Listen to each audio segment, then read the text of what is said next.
Well, yesterday Disney did their upfront presentation and revealed a ton of information about upcoming shows. One of those was Daredevil Born Again. And along with the new logo, people in attendance got to see a teaser trailer. And we have a full breakdown. Let's take a couple minutes to talk about what was in the trailer, why it sounds like it works, and it really does seem this will indeed be Daredevil Season 4. Now before we do that though, make sure you hit the like and subscribe button and ring the bell for all the updates. We do daily Marvel and DC videos and we want to be your place for all the superhero news, but we're going to bring it to you truthfully and transparently so you are in the know.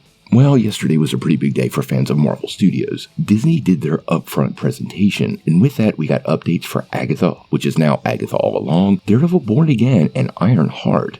Now, those in attendance got a pretty big treat, and not only did they get to interact with cast and crew, but they got some teaser trailers, and one of those teaser trailers was Daredevil Born Again. Now, this was more of a first footage look, but we have a full description of what's going on, and I have to say I like what I'm hearing. It seems like Marvel took all the lessons they needed to take from this reboot, and we're getting exactly what fans wanted.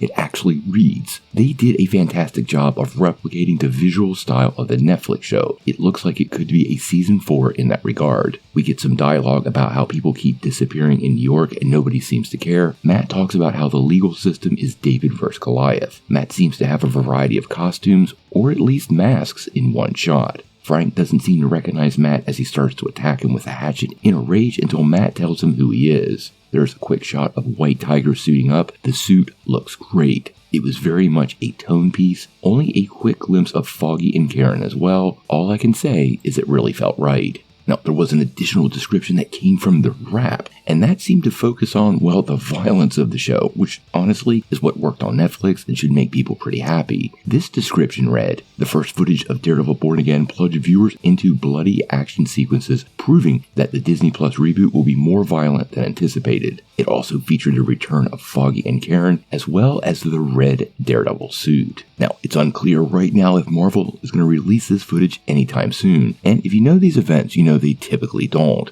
Now, as far as both descriptions go, well guys, this is exactly what we wanted to hear. It's definitely pulling from those original 3 seasons over on Netflix, and the tone they established. We are getting the return of Foggy and Karen, which honestly was something that was missing from the original iteration of this reboot and was a huge mistake, and the focus on suits, which I find pretty interesting. Now, Matt suited up in the yellow suit in She-Hulk, and we've seen some set pictures of the red suit from the upcoming season, but we've gotten lots of rumors about other suits, including the classic black costume, so I do have to wonder if Marvel is going to lean hard into that costume and give us multiple iterations of Daredevil. Now, I also like the fact that we're hearing that Frank, well, was enraged, which is completely a Frank Castle thing, and something John Bernthal does perfectly, and the fact that the White Tiger suit is also apparently spot on. This is probably Marvel's most anticipated show, and the fact that we're getting so much positive feedback is absolutely great news. The refocus on quality over quantity and the complete reboot of this series seems to be paying off at this point, and the fan enthusiasm is definitely there. Charlie Cox and Vincent D'Onofrio also had a good bit to say about the show, and are both clearly excited to be back in the world of Marvel Studios. They did reveal they did not have that many scenes together, which indicates to me, at least during this opening salvo, they'll be kind of orbiting each other, and that it had wrap production with 9 episodes, also suggesting that the 18 episodes we had originally heard about has now definitely been broken into 2 seasons, and we're likely to get the first 9 next March, which was the confirmed release window. Obviously, Daredevil Born Again and the street-level heroes of the Marvel Universe are going to play big. It looks like Marvel is really leaning into everything that worked about the original series, and so far, everything that we're hearing seems to be aligned with what fans want. Hopefully we get a trailer soon, or at least a peek at this footage, but until that happens, we're going to have to just remain patient, and hopefully this turns out as good as anticipated, but we'll have to wait and see.